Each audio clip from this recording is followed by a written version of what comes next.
If you're feeling triggered by watching any of my videos, please know you have all the permission in the universe just to turn it off and not watch anymore. Thank you.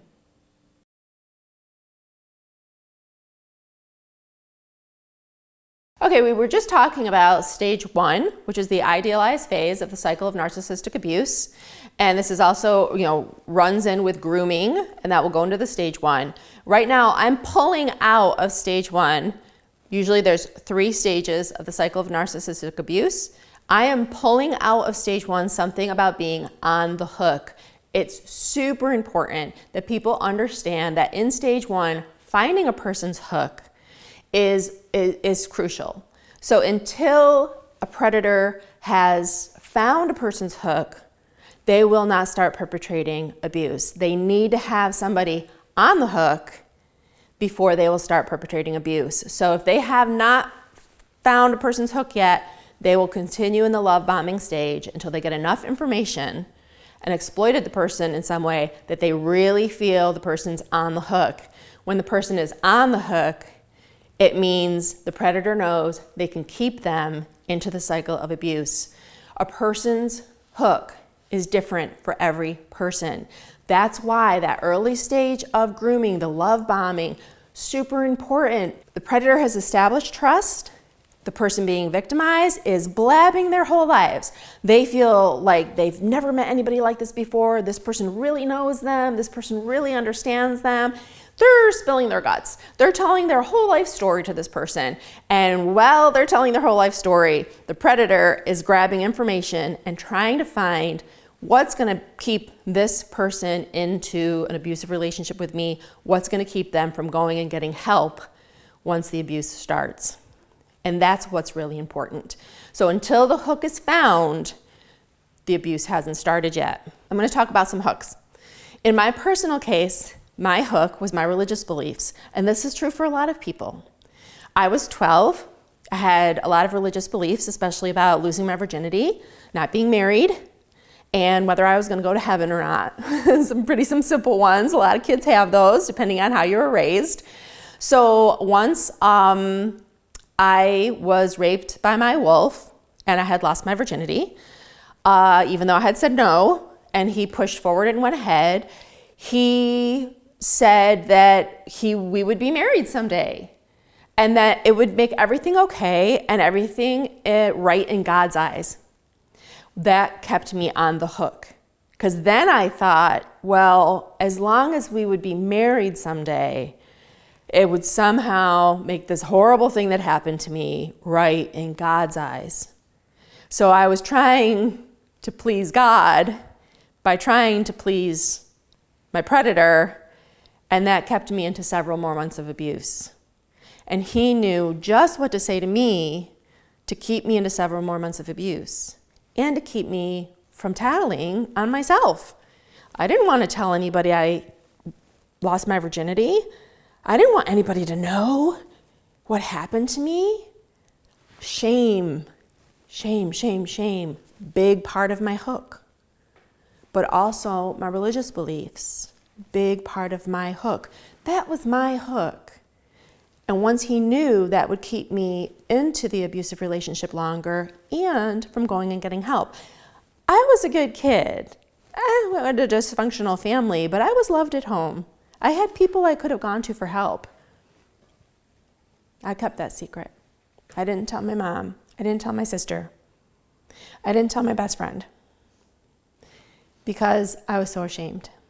And I kept thinking, I'll marry him someday, and this will make it right in God's eyes. That was my hook. For a different girl, it would have been a different hook. Common hook is the guy saying, if you leave me, I'm going to kill myself. And this kind person goes, oh my God, I can't imagine him killing himself because of me. That's their hook. I mentioned in an earlier video, a common trait of the kids, overcompliant, eager to please, needing attention, seeking approval, having a beloved pet.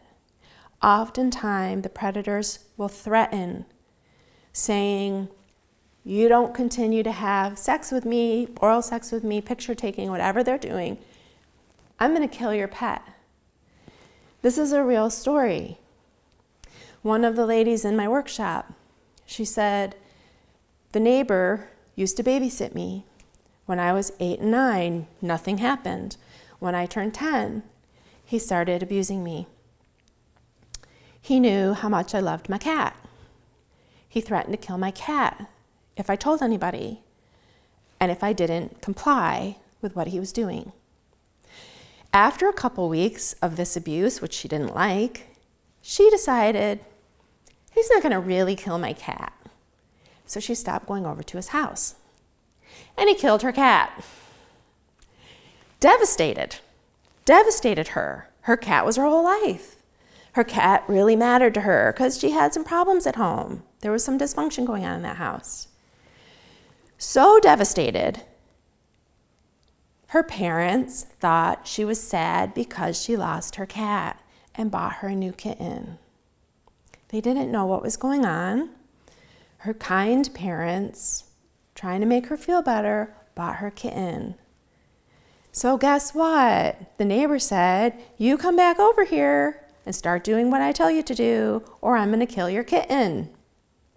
Kept her into 2 more years of sexual abuse. That was her hook. Her hook was that the neighbor was going to kill her kitten because he had killed her cat. 2 more years of abuse. He finally got caught. Not by her. She didn't tell anybody. She just kept doing what she was told to do because she was terrified her kitten was going to get killed and it was going to be all her fault. Her parents didn't know what was going on. They were just trying to make their daughter feel better. That was her hook, and it kept her into more abuse, and it kept her quiet. That's what I'm trying to talk about. Love bombing is an important stage in grooming, but finding somebody's hook is one of the reasons they love bomb. They really need to know what is going to keep this kid in the abusive situation and keep them quiet, keep them from going for help, keep them ashamed, keep them feeling like it's their fault. That's why the hook is so important. Sometimes the hook could be, the hook is that one thing you can't walk away from. And it'll be different for every person. That's why these guys are always playing games and they're good at it. They're manipulators. They're master manipulators. They hide in plain sight. They're very high functioning. They don't sound your creepy bell. And they'll get you talking and they establish trust quickly. But they're just trying to figure out what they need to get to do what they want to do, which is all about power and control, all about perpetrating what they want. They want what they want, with who they want, when they want. And they're good at getting it. But they know they got to get that kid into this abusive relationship and they got to keep him quiet. So they're just trying to find the hook. They're hooking the next victim. And it's difficult because they know every person has a different hook. So they got it, and it makes it hard to catch because they are not just, even though they're like a cookie cutter personality as far as them having no empathy and no remorse, they adapt enough that they're difficult to catch. It also means they'll be passing background checks. Your organization, great, I love it if you're doing background checks. Our church does background checks. You might get lucky. But these guys are good, and they're hard to catch. They're good at not getting caught. So we're gonna go into stage 2, which is the devalue stage. This is when the psychological part of it becomes more overt. Now they have the child on the hook. They know what that hook is. So now the kid has been love bombed. The kid is feeling like $1 million. They're flying high. Things are going to change. And it's going to start to change with something that's called a narcissistic slap. This is meant to undermine the target's self-confidence. It turns the tables. It gets the target feeling hurt, feeling confused, and wanting to get the attention back. Basically, it flips it. So now the predator's been giving them all this love, time, and attention, and they've got to get the victim going to try to get the predator love, time, and attention. So they've got to flip this around, and they do it with a narcissistic slap. So little sly cut downs, okay? And they're undermining the child's self-confidence. In my case, so my wolf, your shirt looks too tight. Are you putting on weight? You don't tell a dancer, are you putting on weight? It's just a little slap. Sometimes people are insecure about their intelligence. The slap might be, it's so cute how you always mix up words like that. Kind of a slap, you know? Oh, have you ever tried that acne medicine? I think you would do well with that. A little slap. But these little slaps, they just keep happening.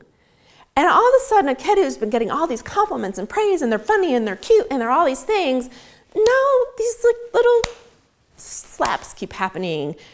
And it throws the target off balance. And they're thinking, I just want to get the sunshine back. Like, I was just cute and adorable last week, and now all of a sudden I'm not. So it turns the table, and the target is now reaching out to try to get time and attention. And this is when the abuse will start happening, okay? Because the small boundary pushes of pushing your hair back behind your ears or slightly moving into place, things that are non-sexual, things that aren't really creepy, things that aren't eking somebody out. Now these pushes are gonna get bigger and maybe not something the child particularly wants, like rubbing under a shirt or putting their hand down their pants. Something that could be done and then stopped quickly, but done. And so the child probably will be uncomfortable with these pushes, but doesn't exactly say no. So now the child, again, feels a bit complicit. They haven't said no. They want to please the person, and it wasn't that bad. Like, well, it was only for a couple seconds, or nobody saw it. Right? That's a biggie, because they do feel shamed and they know it shouldn't have happened, but at least nobody saw it. So boundary pushes are getting worse. Abuse is definitely happening now. Tables have turned, and the victim's not saying a word. As the abuse gets worse, if the child says no, the hook will be brought out on the table. Oh, come on, let me see you, let me see you. God won't mind, we're gonna be married someday. It's okay if I look at you like that.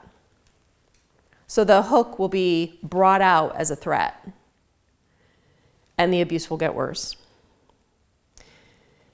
Prevention point, this devalue stage. You're going to notice things in the victim. Bouncy, happy, confident kid is going to start to feel really insecure. You'll see personality changes. So, and they start to get super self-critical. Super self-critical. You know, does my hair look okay? Does my hair look okay? Does my hair look okay? And you're looking at this kid and you're like, your hair's in a ponytail, kid. It's always in a ponytail. What are you worried about? Really self-critical. Insisting they have to have special kinds of sneakers, but I have to have them and I have to have them now. And you're thinking, I'm not buying you $100 sneakers, and they like go fly off the handle. They need to be better somehow. They need to look better somehow. There's something about them is completely wrong.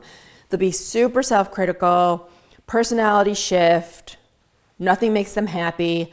A lot of people chalk this up to they're being a teenager or they've hit puberty. I'd be really careful about chalking up a child that you know well, either your own child or a child that you're a coach to or you work with, having a personality change like this. Because it might be common to be around a snarky teenager, but it isn't really normal to have personality changes like this. It might be common, but it isn't really normal. A happy, bouncy kid that likes to play game night with a family and is suddenly miserable and criticizes themselves to no end, I would look around. I'd look around and say, is there somebody in this life that's undermining that self-confidence? It could be an older student. Doesn't have to be a creepy guy. Doesn't have to be a teacher. Just needs to have the power differential in place.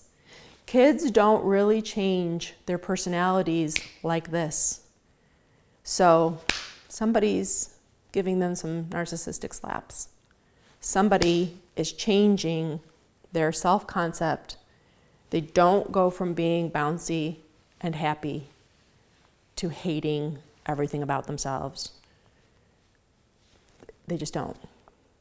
So there is a prevention place. Notice your kids.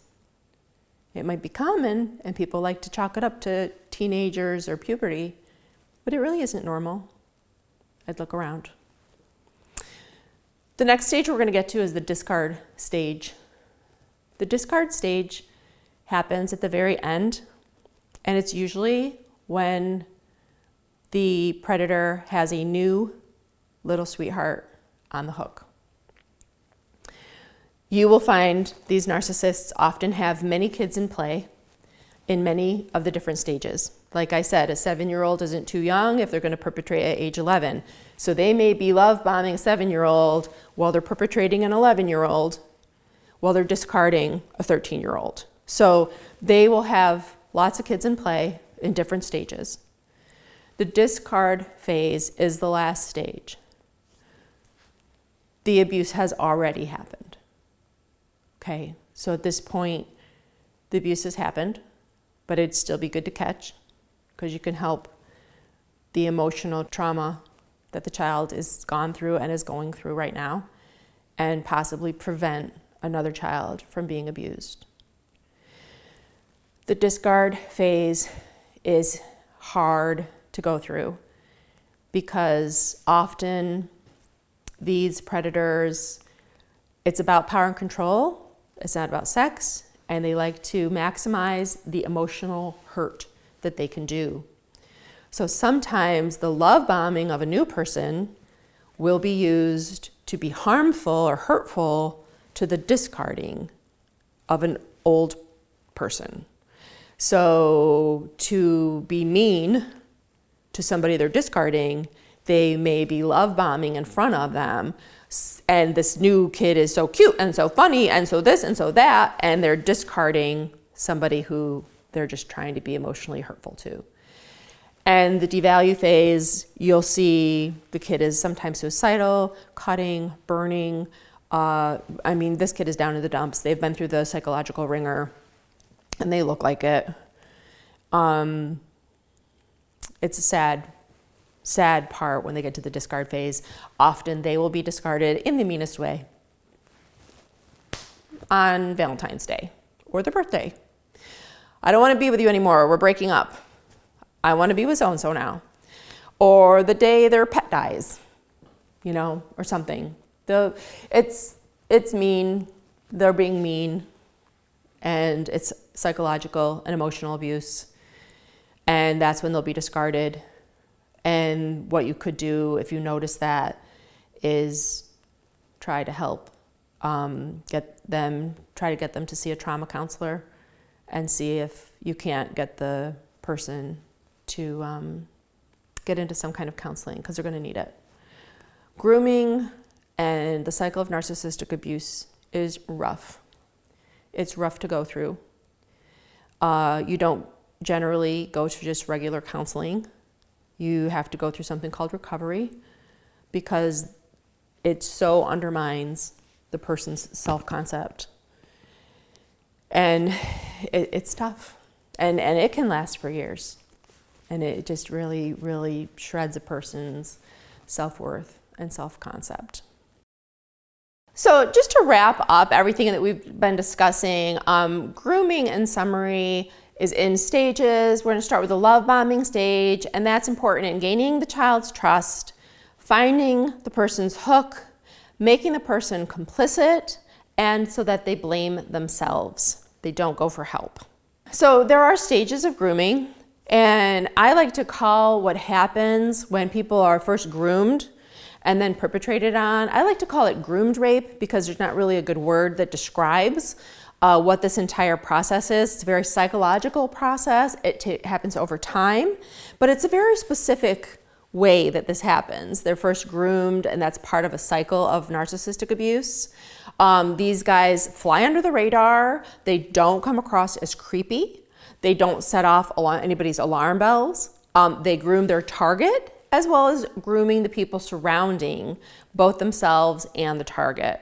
They are experts at blending in. They have good camouflage. They have families. They have children of their own. They will go to great lengths to be seen as good guys. And it is downright diabolical. They have long-term game plans, and they are masters at reading people.